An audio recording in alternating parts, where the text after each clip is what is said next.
Namaskara friends. Today let us learn about hyphens and dashes. ನೀವು email I ಡಿಗಳನ್ನು create ಮಾಡ್ಕೊಂಡಿದ್ರೆ ಎಲ್ಲ ಕಡೆನೂ ನಾವು ಎಲ್ಲೆಲ್ಲ ಹೈಫನ್ ಯೂಸ್ ಮಾಡ್ತೀವಿ, ಡ್ಯಾಶ್ ಯೂಸ್ ಮಾಡ್ತೀವಿ, ನಿಮಗೆ ಗೊತ್ತಿರ್ತದ. ಸಾಕಷ್ಟು ಸಾರಿ ನಿಮ್ಮ ಮೊಬೈಲ್ಗಳೊಳಗೆ ಈ ಮಾರ್ಕ್ಗಳನ್ನು ಉಪಯೋಗಿಸ್ತೀರಿ, ಆಮೇಲೆ ಬರವಣಿಗೆ ಒಳಗೆ ಉಪಯೋಗಿಸ್ತೀರಿ. ಅದ್ರ ರಗಡ್ಸತ್ತೆ ಡ್ಯಾಶ್ ಯಾವುದು ಹೈಫನ್ ಯಾವುದು ಅನ್ನೋದನ್ನು ನೀವು ಕನ್ಫ್ಯೂಷನ್ ಮಾಡ್ಕೋತೀರಿ. ಹೈಫನ್ ಯಾವಾಗಲೂ ಎರಡು ವರ್ಡ್ಗಳನ್ನು ಕಂಬೈನ್ ಮಾಡ್ತಿರ್ತದ. So hyphen joins two or more words together while a dash separates the words into parenthetical statement. The two are sometimes confused because they look so similar. ಬರೀ ಒಂದು ಗೆರೆ ಮಾತ್ರ, ಆದರೆ ಗೆರೆ ಎಲ್ಲಿ ಹಾಕ್ತೀವಿ ಅನ್ನೋದು ಆ ಶಬ್ದಗಳನ್ನ ಜೋಡಿಸ್ತದೋ ಅಥವಾ ಡಿವೈಡ್ ಮಾಡ್ತದೋ ಅನ್ನೋದು ನಮಗೆ ತಿಳಿಬೇಕಾಗ್ತದ. So the two words are sometimes confused because they look so similar but their usage is different.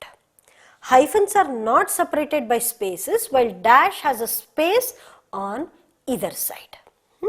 ಅಂದ್ರೆ ಹೈಫನ್ ಆ ಹೈಫನ್ ಬರೆಯೋಕ್ಕಿಂತ ಮುಂಚೆ ಹಿಂದೆ ಅಥವಾ ಮುಂದೆ ಸ್ಪೇಸ್ ಇರೋದಿಲ್ಲ, ಆದರೆ ಡ್ಯಾಶ್ಗೆ ಇರ್ತದ. ಹೈಫನ್ ಅನ್ನು ನಾವು ಎಲ್ಲಿ ಬಳಸ್ತೀವಿ ಅಂತ ನೋಡಿದ್ರೆ, generally hyphens are use to join two words, as I told you, two parts of the words. So for example, daughter in law ಅಂತ ಬರಿಬೇಕಾದ್ರೆ daughter hyphen in hyphen law ಅಂತ ಬರಿತೀವಿ.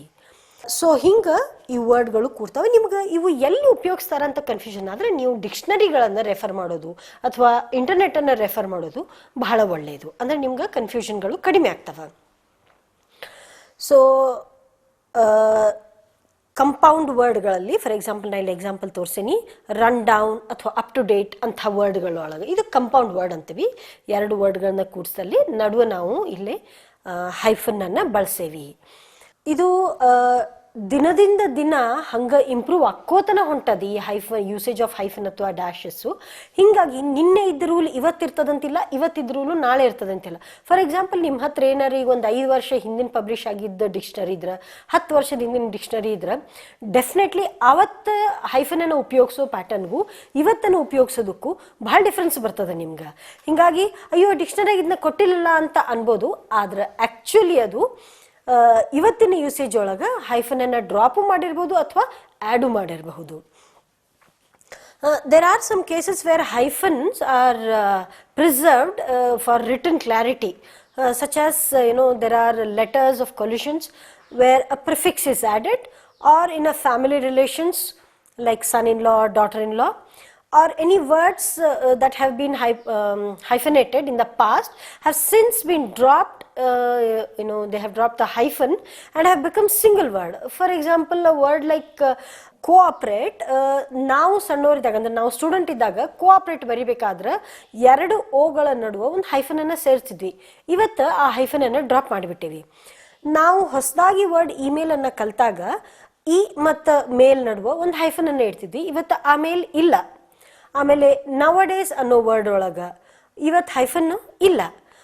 ಇಲ್ಲೇನೂ ಕೆಲವು ವರ್ಡ್ಸ್ ಏನದ ಇದ್ರೊಳಗೆ ನೀವು ಉಪಯೋಗ ಮಾಡಿದ್ರೂ ಇವತ್ತು ಎಕ್ಸೆಪ್ಟ್ ಆಗ್ತದೆ, ಉಪಯೋಗ ಮಾಡದಿದ್ರೂ ಕರೆಕ್ಟ್ ಫಾರ್ಮ್ಯಾಟ್ ಆಫ್ ಗ್ರಾಮರ್ ಅಂತಲೇ ಇರ್ತದೆ. For example words like cooperate, bell like, anti nuclear, post colonial, great grand mother, son in law, ಇಂಥ ಎಲ್ಲ ಶಬ್ದದೊಳಗೆ ಸ್ವಲ್ಪ ಬ್ರಿಟಿಷ್ ಇಂಗ್ಲಿಷ್ ಪದ್ಧತಿ ಪ್ರಕಾರ ಹೋದಾಗ ನಾವು ಹೈಫನನ್ನು ಉಪಯೋಗಿಸ್ತೀವಿ. ಅದೇ ಇವತ್ತಿನ ಮಾಡರ್ನ್ ಅಮೇರಿಕನ್ ಇಂಗ್ಲಿಷ್ ಪ್ರಕಾರ ಹೋದಾಗ ನಾವು ಶಬ್ದವನ್ನು ಈ ಹೈಫನನ್ನು ಬಳಸೋದಿಲ್ಲ. ಈ ಹೈಫನನ್ನು ನಾವು ರಗಡ್ಸತ್ತೆ ನಂಬರ್ಸ್ಗಳೊಳಗೂ ಬಳಸ್ತೀವಿ. For example we use the hyphen with the compound numbers from 21 to 99. For example 51 ಇರ್ಬೋದು, 89 ಇರ್ಬೋದು, 65 ಇರ್ಬೋದು, 32 ಇರ್ಬೋದು. ಅಂತಲೇ ನಾವು ಹೈಫನನ್ನು ಬಳಸ್ತೀವಿ. In the written fractions, for example 1/3, 4/3 ಅಥವಾ 1/2 ಅಂತ ನಾವು ಬಾಯಿಂದ ಏನು ಹೇಳ್ತೀವಿ ಅದನ್ನು ಬರಿಬೇಕಾದ್ರೆ ರಿಟರ್ನ್ ಫ್ರ್ಯಾಕ್ಷನ್ ನೆನಪಿರಲಿ 1/3 ಅಂದಲ್ಲೇ, ಅಂದ್ರೆ 1/3 ಬರ್ದಲ್ಲ, ಸ್ಪೆಲ್ಲಿಂಗ್ ಒಳಗ 1 ಮತ್ತು 3 ಅಂತ ಬರ್ದಲ್ಲೇ ನಾವು ಹೈಫನ್ ಅನ್ನು ಬಳಸ್ತೀವಿ. ನಂಬರ್ ಬಳಸಿದಾಗ ಬಳಸೋದಿಲ್ಲ, ಆದರೆ spelling word spelling number spelling ಬಳಸಿದಾಗ ನಾವು ಹೈಫನ್ ಅನ್ನು ಬಳಸ್ತೀವಿ. Written fractions place a hyphen between the numerator and denominator except if there is already a hyphen in either the numerator or the denominator. For example 1/3 ಅಥವಾ 3/10 ಅಥವಾ 2/5 ಒಳಗ. ಆಮೇಲೆ you should use a hyphen when a number forms part of an adjectival compound. For example France has a 35-hour working week. ಅಲ್ಲಿ 35 ಅನ್ನೋದು number ಫಾರ್ಮ್ಯಾಟ್ನಾಗ ಕೊಟ್ಟಾಗ hour ಅನ್ನೋದು spelling ಫಾರ್ಮ್ಯಾಟ್ನಾಗ ಅದ, ಆವಾಗ ಎರಡರ ನಡುವೆ ಒಂದು ನಾವು ಹೈಫನ್ ಅನ್ನು ಬಳಸ್ತೀವಿ. ಇದು ಗ್ರಾಮ್ಯಾಟಿಕಲ್ ಕರೆಕ್ಟ್ ಅದ. ಹಿ won the 100-meter sprint. ಅಥವಾ Charles Dickens was a great 19th century novelist. ಇಲ್ಲಿ 19th ಅನ್ನೋದನ್ನು ನಾವು ಸ್ಪೆಲ್ಲಿಂಗ್ ಒಳಗೆ ಬಳಸಿದಾಗ ಕೂಡ ನಾವು ಹೈಫನ್ ಅನ್ನು ಅಲ್ಲಿ ಸೆಂಚುರಿಗೆ ಕನೆಕ್ಟ್ ಮಾಡಿದಂತ ತೋರಿಸ್ಲಿಕ್ಕೆ ಬಳಸಬಹುದು. ಇವೆಲ್ಲಾನು ಗ್ರಾಮ್ಯಾಟಿಕಲಿ ಕರೆಕ್ಟ್ ಅದ, ಬಳಸಿದ್ರು ಸರಿ ಅದ, ಬಳಸ್ತಿದ್ರು ಸರಿ ಅದ. ಅದ ಹೇಳಿದ್ನಲ್ಲ, ಜನ್ರೇಷನ್ ಹೋದಂಗೆ ಇಂಗ್ಲೀಷು ತನ್ನನ್ನು ತಾನು ರಿಫಾರ್ಮ್ ಮಾಡ್ಕೊಳಿಕತ್ತದ. ಆವಾಗ ಇವೆಲ್ಲ ಗ್ರಾಮರ್ ರೂಲ್ಸ್ಗಳು ಹೊಸದಾಗಿ ರಿಫಾರ್ಮ್ ಆಗ್ಲಿಕ್ಕತ್ತಾವ. ಆವಾಗ ಇದು ಹಿಂಗೆ ಬಳಸಿದ್ರು ಹ್ಞೂ ಅಂತ ಹೇಳಿಕತ್ತಾರ, ಹಂಗೆ ಬಳಸಿದ್ರೂ ಹ್ಞೂ ಅಂತ ಹೇಳಿಕತ್ತಾರ. ಡ್ಯಾಶಸ್ ಎಂಥಲ್ಲಿ ಬಳಸ್ತೀವಿ ಅಂತ ನೋಡಿದಾಗ it can be used to add parenthetical statements or comments in much the same way as we would use it in brackets. In formal writing, we should use the bracket rather than the dash, as a dash is considered less formal. And then dashes can be used to create emphasis in a sentence. ಎಷ್ಟೋ ಸತಿ ನಾವು bracket ಬಳಸಬೇಕಾದ್ರೆ ಅಲ್ಲಿ ನಾವು ಬ್ರಾಕೆಟಿನ ಬದಲಾಗಿ dash ಅನ್ನು ಬಳಸ್ತೇವೆ.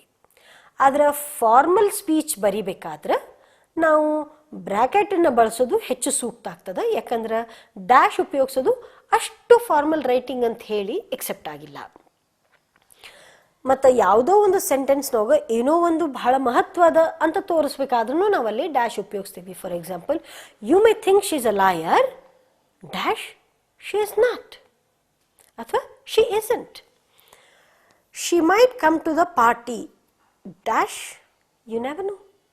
ಈ ರೀತಿ ನಾವು ಡ್ಯಾಶಸ್ ಮತ್ತು ಹೈಫನ್ಸ್ಗಳನ್ನ ಯಾವ ರೀತಿ ಬಳಸೋದು ಅಂತ ನೋಡ್ಕೊಂಡ್ವಿ. ಈಗ ನಾವು ಬ್ರ್ಯಾಕೆಟ್ಸ್ ಮತ್ತು ಪ್ಯಾರಂಥೆಸಿಸ್ಗಳನ್ನ ಯಾವ ರೀತಿ ಬಳಸೋದು ಅಂತ ನೋಡೋಣ. ಬ್ರ್ಯಾಕೆಟ್ ಮತ್ತು ಪ್ಯಾರಂಥೆಸಿಸ್ ಒಳಗೆ ಭಾಳ ವ್ಯತ್ಯಾಸ ಇಲ್ಲ.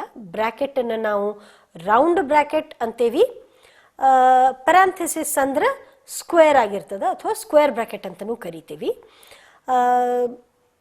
ಇದು ಹಳೆ ಇಂಗ್ಲೀಷ್ ಶಬ್ದದ ಪ್ರಕಾರ ಬ್ರ್ಯಾಕೆಟ್ ಮತ್ತು ಪ್ಯಾರಂಥೆಸಿಸ್ ಅಂತ ಉಪಯೋಗಿಸಿದ್ರೆ, ಬ್ರಿಟಿಷ್ ಇಂಗ್ಲೀಷ್ ಪ್ರಕಾರ. ಇವತ್ತಿನ ಮಾಡರ್ನ್ ಯೂಸೇಜ್ ಒಳಗೆ ನಾವು ಅದನ್ನ ರೌಂಡ್ ಬ್ರ್ಯಾಕೆಟ್, ಸ್ಕ್ವೇರ್ ಬ್ರ್ಯಾಕೆಟ್ ಅಂತ ಕರೆದ್ರೂ ತಪ್ಪಂತೇನು ಆಗಲಿಕ್ಕಿಲ್ಲ. Usually we use square brackets ಅಥವಾ ಪ್ಯಾರಂಥೆಸಿಸ್ನ for special purpose such as technical manuals. ಆಮೇಲೆ ರೌಂಡ್ ಬ್ರ್ಯಾಕೆಟನ್ನು ಸಿಮಿಲರ್ ವೇ ಎಲ್ಲಿ ಕಾಮಾಗಳನ್ನೇನು ಉಪಯೋಗಿಸಿರ್ತೀವಿ ಅಂಥಲ್ಲಿ ನಾವು ಫರ್ದರ್ ಎಕ್ಸ್ಪ್ಲನೇಷನ್ ಅಥವಾ ಇನ್ನೂ ಹೆಚ್ಚಿನ ಅದಕ್ಕೆ ವಿವರಣೆಯನ್ನು ನೀಡಬೇಕಾದ್ರೆ ನಾವು ರೌಂಡ್ ಬ್ರ್ಯಾಕೆಟ್ಗಳನ್ನು ಬಳಸ್ತೀವಿ. ಅಥವಾ ಸಮ್ಟೈಮ್ಸ್ ನಾವೇನೋ ಒಂದು ಬರೆದ್ವಿ, ಅದಕ್ಕೆ ಇನ್ನೊಂದನ್ನು ಆ್ಯಡ್ ಮಾಡಿದರೆ ಚಲೋ ಆಗಬಹುದು, ಇದಿನ್ನೂ ಹೆಚ್ಚು ಅರ್ಥ ಆಗಬಹುದು ಅಂತ ಏನು ನಮ್ಗೆ ಅನಿಸ್ತದ ಅಂಥದನ್ನು ತೋರಿಸ್ಬೇಕಾದ್ರೆ ಅದು ಮೇನ್ ಸೆಂಟೆನ್ಸಿಗೆ ಸಂಬಂಧ ಇರಲಿಕ್ಕಿಲ್ಲ, ಬಟ್ ಆ ವಿವರಣೆ ಕೊಟ್ಟಾಗ ಆ ಸೆಂಟೆನ್ಸ್ ಹೆಚ್ಚು ಅರ್ಥ ಆಗ್ತದ ಅಂತ ಅನಿಸಿದಾಗ ಒಂದು ಸಬ್ ಸೆಂಟೆನ್ಸ್ ಅನ್ನೋ ಒಂದು ಫಾರ್ಮ್ನಾಗ ಆ ಬ್ರ್ಯಾಕೆಟ್ಗಳನ್ನು ನಾವು ಅಥವಾ ರೌಂಡ್ ಬ್ರ್ಯಾಕೆಟ್ಗಳನ್ನು ಬಳಸ್ತೀವಿ. ಹೊಸ ಗ್ರಾಮೇರಿಯನ್ಸ್ ಪ್ರಕಾರ, ಈ ಮಾಡರ್ನ್ ಜನ್ರೇಷನ್ ಗ್ರಾಮೇರಿಯನ್ಸ್ ಪ್ರಕಾರ ನಾವು ಈ ಪ್ಯಾರಂಥೆಸಿಸ್ನ ಬಿಟ್ಟು ಕಾಮಾಗಳನ್ನು ಉಪಯೋಗಿಸೋದು ಹೆಚ್ಚು ಸೂಕ್ತ ಅಂತ ಹೇಳಿ ಅವ್ರು ಅಂತಿರ್ತಾರೆ. ಕೆಲವು ಎಕ್ಸಾಂಪಲ್ ನೋಡಬೇಕಾದ್ರೆ ಇಲ್ಲಿ the government's education report into bracket April 2005, ಅದು ಆ ಮಂತ್ ಮತ್ತು ಇಯರನ್ನು ಸಜೆಸ್ಟ್ ಮಾಡಬೇಕಾದ್ರೆ shows that the level of literacy is rising in nearly all areas. I visited Kathmandu into bracket which was full of tourists on my way to the Himalayas for a trekking expedition. ನಾ ಈಗ ಕಠ್ಮಂಡುಗಳ ಬಗ್ಗೆ ಮಾತಾಡ್ಲಿಕ್ಕತ್ತೀನಿ, ಆದರೆ ಅದರೊಳಗೆ ಟೂರಿಸ್ಟ್ಗಳು ಭಾಳ ಇದ್ರು ಅಂತ ಒಂದು ಸಬ್ ಸೆಂಟೆನ್ಸನ್ನು add ಮಾಡಬೇಕಾದ್ರೆ ನಾ ಏನು ಮಾಡ್ತೇನೆ ಅದನ್ನ ಬ್ರ್ಯಾಕೆಟ್ ಒಳಗೆ ಹಾಕಿ ತೋರಿಸ್ತೀನಿ. You can eat almost anything while traveling in Asia if you are careful to observe simple rules into bracket. Avoiding unboiled or unbottled water is one of the main rules to be aware of. ಇದು sentence ಹೇಳಬೇಕಾದ್ರೆ ನಾನು ನೀವು ಯಶಾದಾಗ ಬೇಕಾತಿದ್ದು ಉಂಡು ಮಾಡ್ಬೋದು ಕೆಲವು rules ಅಂತ ಹೇಳಿದಾಗ, ಆದರೆ ಯಾವ ರೂಲ್ ಅಂತ ಪರ್ಟಿಕ್ಯುಲರ್ ಸೇರಿಸಿದಾಗ ಹೆಚ್ಚು ಎಚ್ಚರಿಕೆ ಕೊಟ್ಟಂಗೆ ಆಗ್ತದೆ ಅಂತ ಅನಿಸಿದಾಗ ರೈಟರ್ಗೆ ಅದನ್ನು ಬ್ರ್ಯಾಕೆಟ್ ಒಳಗೆ ಅವ್ರು ಹಾಕಿ ಉಪಯೋಗಿಸಿ ತೋರಿಸ್ತೀರಿ. ಈ ರೀತಿ ಮಾಡಿದಾಗ ನಾವು ಇಂಗ್ಲೀಷ್ನಾಗ ಯೂಸ್ ಆಫ್ ಪಂಕ್ಚುಯೇಷನ್ ಮಾಡಿದಾಗ ಸರಳವಾಗಿ ಸರಾಗವಾಗಿ ಓದನ್ನು ಬರವಣಿಗೆಯನ್ನು ಮಾಡ್ಬೋದು, ಕಮ್ಯುನಿಕೇಷನನ್ನು ಹೆಚ್ಚು ಇಫೆಕ್ಟಿವ್ ಆಗಿ ಮಾಡ್ಬೋದು. ಇದು ನಮ್ಮ ಇಂಗ್ಲೀಷ್ ಕಮ್ಯುನಿಕೇಷನ್ನ ಬೇರೆಯವರ ಜೊತೆ ಹೆಚ್ಚು ಅರ್ಥಪೂರ್ಣವಾಗಿ ಮಾಡ್ತದೆ, ಆಭಾಸಗಳನ್ನ ಕಡಿಮೆ ಮಾಡ್ತದೆ, ಅನರ್ಥಗಳನ್ನ ಕಡಿಮೆ ಮಾಡ್ತದೆ ಅಂಥೇಳಿ ಇದನ್ನು ರೂಲ್ಗಳನ್ನು ಸರಿಯಾಗಿ ತಿಳ್ಕೊಳ್ರಿ, ಸರಿಯಾಗಿ ಬಳಸ್ರಿ, ಭಾಷೆಯನ್ನು ಹೆಚ್ಚು ಅರ್ಥಪೂರ್ಣವಾಗಿ ಮಾಡಿಕೊಡ್ರಿ, ನಿಮ್ಮ ಕಮ್ಯುನಿಕೇಷನನ್ನು ಎಲ್ಲರ ಜೊತೆ ಸರಳವಾಗಿಟ್ಕೊಡ್ರಿ ಅಂತ ಹೇಳ್ತೀನಿ. ನಮಸ್ಕಾರ.